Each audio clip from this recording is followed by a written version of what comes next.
when you start organizing the sort of the elements of it are, you get an organizing drive going, you build support. There are two ways to get union recognition. One is through an election, which will be if you're in the private sector or a federal employee under the National Labor Relations Board. If you are a public sector worker under whatever it's called in Utah, a state agency which deals with public sector workers in your state. But our proposal to you, well, tell me what your concerns are besides wanting work. We're ready to go. Work. No, I mean, the community is important to all of our members. We're all members of the community. And we've just got, we have like 40% unemployment. 30% of workers signing an authorization card in order to lose an election. I say in order to lose an election, because if you only got 30% signing it, they'll come in and they'll run the election for you, but you're not going to win. Most unions look for a 70% majority because you're going to face all kinds of barriers that reduce that. Who's eligible is determined ultimately by either both sides agreeing or by the National Labor Relations Board or the state agency. But generally, they will look for what's called a community of interest. And that means usually either you find you get a unit of everybody where you're working who isn't a supervisor, a boss, or a guard, if you've got guards there, or you look for a group that has distinct, unique interests within that shop. Well, we have a couple of solutions. If you could get work elsewhere, would you decline this contract, and do you think the developers would leave town and not build here? Because we don't want the gentrification, right? If the parties agree on who's eligible, and the parties agree on a date and a time and the specifics, they go ahead and schedule the election. If not, the labor board will issue a ruling.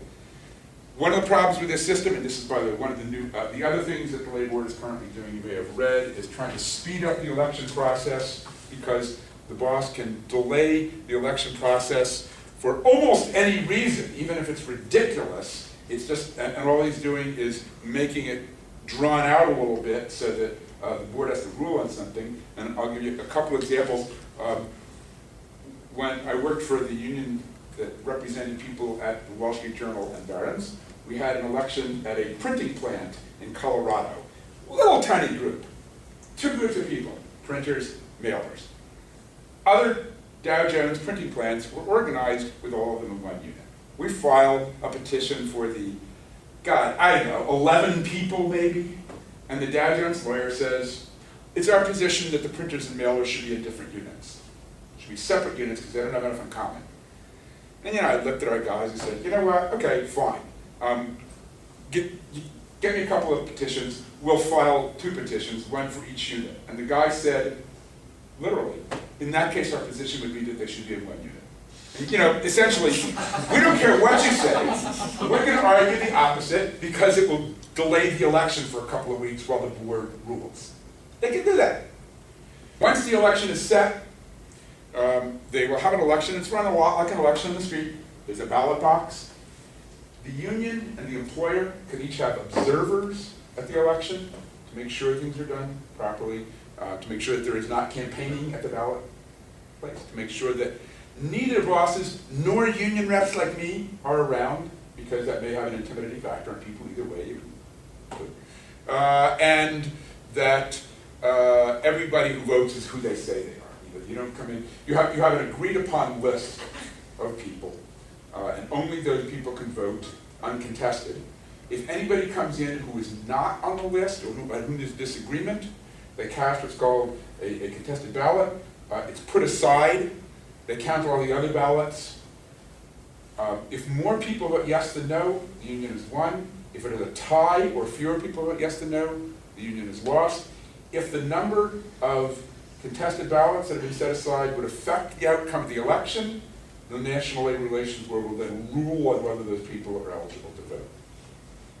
This is our suggestion, is that you guys could get more work if you will go to the developers, possibly offer them a discounted rate. And I say that because you would in turn get more work because we want to insist that they build another low-income housing in another nice part of town, over near this park where there's, the green space and nice clean air, and so that would address the religious leaders' concern for these displaced low-income people, and it would be subsidized, so the developer would also make money off of that, but you guys would get to build that other low-income housing in addition to these big mansions. Now, this is the process of going through an election with the government agency. I'm doing during that period, from the time you go public till the time you get recognition, whether it's the 6 weeks where you're waiting for the labor board to hold the election, or whatever the period it is. Again, you want to keep people focused on why they decided they wanted a union. The boss will try to distract them with what ifs. The one side, the company, is trying to get people distracted and think about anything but why they organized. Our job is to keep people focused on why they organized and not get distracted by all the other issues. Our job is also to see if we can avoid going through this whole process. So there are two ways to get union recognition. One is through this process with an election, and the other is through what's called voluntary recognition. Voluntary recognition means that you develop a campaign which is strong enough to force the boss to recognize the union. It's not voluntary exactly, but it's voluntary in the sense that it's not a federal or state agency saying you must recognize the union. Usually voluntary recognition is you do something which convinces the boss that he really better recognize the union. It may be while the election's pending.